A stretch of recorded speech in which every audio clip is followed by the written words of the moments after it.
À l'époque, les lieux étaient sous le contrôle de qui? Ignace Dine et Donka. Quand vous êtes arrivé à l'époque à Donka, dans le but de rechercher le corps, éventuellement le corps de la maman, qui est-ce qui était là? Qui assurait le contrôle, la surveillance des lieux? C'est les militaires. Les militaires, oui. Les corps habillés, des hommes en uniforme. Oh, oui, en uniforme. Est-ce que, puisque vous êtes médecin, avant ces événements douloureux, est-ce que ces médecins, plutôt ces hommes en uniforme, gardaient les lieux? Est-ce qu'ils y étaient présents? Bon, je vous ai dit qu'il y avait 2 personnes ici, là, mais eux-mêmes, ils n'avaient pas l'accès à rentrer dans la morgue. Très bien. Les médecins. Donc, ça veut dire que les lieux étaient sous le contrôle des hommes en uniforme. Oui. Le 28 septembre, les massacres qui ont été perpétrés, à qui on les a attribués? N'est-ce pas aux hommes en uniforme? Oui. Ces hommes en uniforme, n'est-ce pas les mêmes qui avaient le contrôle de ces lieux où l'autopsie était censée être faite? Oui. Monsieur Djoubaté, dans quelles conditions vous avez pu récupérer ce corps, le corps de votre chère maman? Dans la douleur. Dans la douleur. Oui. Parce qu'il y avait d'autres. Comment vous l'avez récupéré? Est-ce que tout était tranquille? Il y avait le mouvement là-bas, il y avait les jets de pierre. Il y avait des jets de pierre? Oui, quand les Moussa. Où ça? À la mosquée Faisal. À la mosquée Faisal. Quand les Moustapha. La plus grande mosquée du pays, n'est-ce pas? Oui. Pourquoi cela? Pourquoi il y avait des jets de pierre au sein de la mosquée Faisal lors de la restitution des corps? Puisque vous y étiez présent, qu'est-ce que vous avez entendu sur les lieux? Oui, il y avait les gens qui disaient, il y a d'autres qui disaient qu'ils ont perdu 7 de leurs parents et ils n'ont pas retrouvé leur corps. Beaucoup même.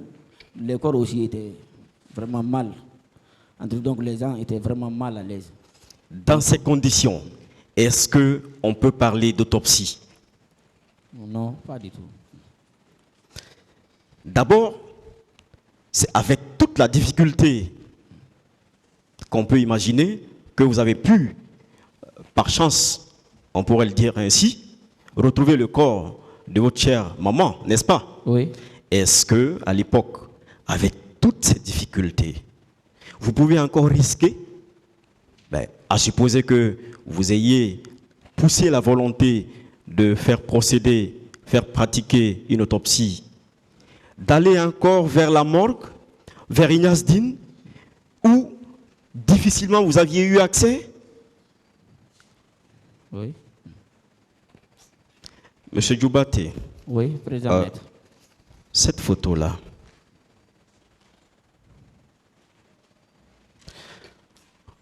à supposer que vous l'ayez eue avant de savoir que votre feu mère était décédée, puisque vous la cherchiez, vous ne saviez pas encore si elle était décédée. Donc, à supposer que vous l'aviez avant de retrouver le corps, quel aurait été votre souhait? Est-ce que la première question n'aurait pas été « Non, je ne peux pas croire, je ne souhaite pas que ça soit elle ». N'est-ce pas? Oui. Bien. Mais lorsque vous avez vu la photo, c'est votre mère. Tout de suite, vous l'avez reconnue. Oui, oui. Est-ce que vous avez un intérêt à dire non, c'est elle, alors que ce n'est pas elle? Non. Vous aviez déjà retrouvé son corps, non? Oui, oui. C'était largement suffisant, n'est-ce pas? Oui. Où est-ce que vous avez retrouvé le corps? À la mosquée Faisal. À la mosquée Faisal. Oui. Comptez parmi les corps présentés par l'État, oui, comme étant victimes du 28 septembre. Oui, tout à fait. Est-ce que c'est ailleurs que vous avez pris ce corps?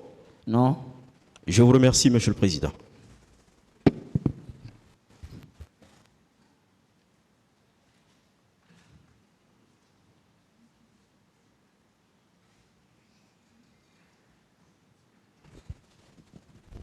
Merci, Monsieur le Président. Monsieur Djoubaté, Oui. dans vos déclarations ici, vous avez dit que les corps commençaient à sentir mauvais. Oui. Et ces corps étaient dans quel endroit exactement? Étaient-ce des corps à terre? Étaient-ce des corps qui étaient déjà rangés dans des tiroirs? Parce que dans les morgues, normalement, les corps sont rangés dans les tiroirs. Bon, quand je suis rentré, c'était sur une table. Le corps était sur une table. Le corps était déposé sur une table. Sur des tables. Sur les tables. Il y a une table, quand tu rentres dedans. Et il y avait plusieurs tables? Bon, il y avait une grande table à ce moment, quoi, à l'époque. Là. Il y avait une grande table. Donc, les corps étaient sur ça. Et Bon, tous ces corps, et tous ces corps étaient les uns sur les autres? Oui, oui.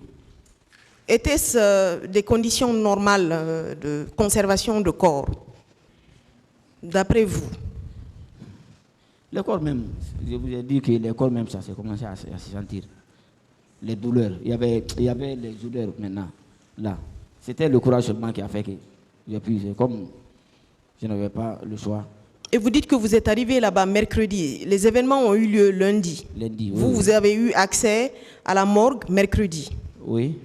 Donc, au bout de 2 jours, les corps sentaient mauvais parce que ça n'avait pas été préparé. C'était juste là-bas, juste pour le nom, en fait. Oui. C'était pas des conditions de conservation de corps. Bien. Oui, oui. D'après vous, est-ce que ça, c'est pas un traitement qui touche un peu à la dignité de ces personnes-là qui sont décédées? C'est vrai que quand on meurt, on est mort, mais quand même, l'être humain garde quand même une certaine dignité, même après la mort. Oui, oui. Quels sont les militaires que vous avez remarqués à l'intérieur à la rentrée de la morgue, mais à l'intérieur également de la morgue? C'était des policiers, des gendarmes, des bérets rouges. Est-ce que vous pouvez décrire un peu, s'il vous plaît? Maintenant, la grande porte de la morgue, c'était la police qui était là-bas. C'est les policiers qui étaient là-bas. Je vous ai dit ici, quand on a dévié maintenant, en passant par la psychiatrie, on a garé la voiture là-bas. À une grande surprise, à la petite porte là-bas, parce qu'il y a une porte là-bas rentrée. Maintenant, on a retrouvé les gendarmes. Il y avait 2 gendarmes d'abord qui étaient à la porte. Maintenant, quand moi je suis rentré, maintenant dans la cour, c'est seulement la gendarmerie qui était dans la cour. Maintenant, quand je suis rentré maintenant, dans la morgue, la maison même, quand je suis rentré là-bas, c'est seulement le béret rouge qui est sorti maintenant là. Est-ce que ce béret rouge-là, est-ce qu'il avait une arme? Ou il n'avait pas d'arme? Ou vous ne l'avez pas remarqué? Je n'ai pas remarqué ça, seulement son truc, la casque, là, était ici, là. Il avait mis ça ici. Donc, vous, ce jour, vous n'avez vu aucun service administratif de la morgue?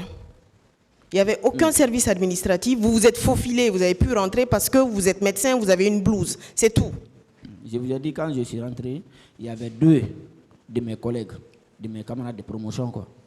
Il y avait une fille là-bas qu'on appelle Aminata Kamara, quoi.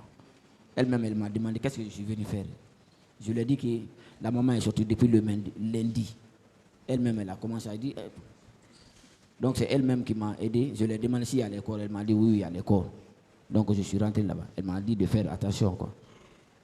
D'accord, merci pour ces précisions. Monsieur Djoubaté, est-ce qu'au moment où on vous restituait les corps, est-ce qu'il y avait un semblant d'organisation de restitution de ces corps? C'est-à-dire, est-ce qu'on vous a fait vérifier les identités des corps qui vous ont été rendus? Est-ce qu'on vous a fait signer des fiches pour prouver, en fait, que c'était votre mère ou ce ne l'était pas? Non. Il n'y avait aucune organisation? Aucune. Les gens même étaient sur les nerfs. Ils avaient dit de laisser le corps là-bas. Et c'est des véhicules de police et de militaires qui vous ont restitué ces corps? Justement. Oui. C'est pas dans des ambulances? Non, non.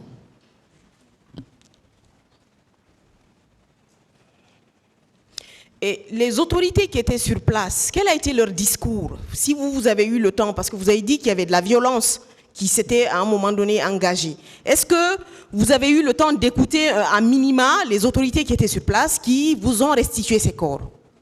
Ah, maintenant, quand ils ont envoyé les corps, ils ont mis les corps un à un. Moi, bon, je n'ai pas cherché maintenant à écouter. Même quand Moustapha Koutouboussano est venu, moi-même, je n'étais même pas là-bas. Il n'a pas eu le temps de parler. Hein? Si bon, d'après... J'avais appris qu'il avait commencé parce que j'ai vu le mouvement de l'autre côté. Ils étaient un peu loin. ils ont commencé à faire des erreurs. Il paraît-il qu'il avait commencé à sensibiliser. Mais bon, les gens ne voulaient même pas écouter. C'était quand, parce qu'en voyant les corps, comment était, les corps étaient mal fichés, donc ils ont commencé à jeter les pierres. Nous, on a cherché à prendre pour nous, on est repartis. Ok, pour votre propre sécurité.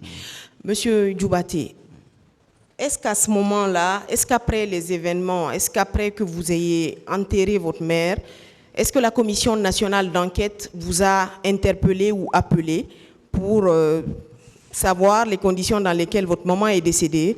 Parce que ici, la ligne de défense de l'ancien président de la République est de dire qu'il a mis en place cette commission, c'était pour élucider les faits, c'était pour arriver à la manifestation de la vérité.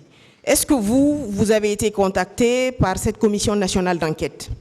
Non, moi seulement, il y a une ONG américaine, Human Rights, ceux qui étaient partis à la maison, ils ont pris, il y avait une truc là, vers Madina, la villa, je suis allé là-bas, mais la commission nationale, je n'ai jamais, ils ne m'ont jamais appelé.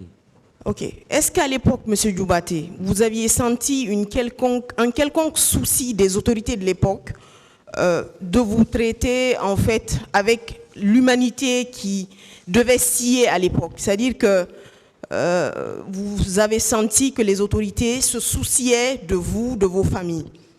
Non, pas du tout. Pas du tout.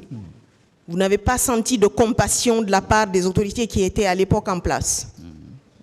Oui. Monsieur le Président, je n'ai plus de questions pour M. Djoubaté.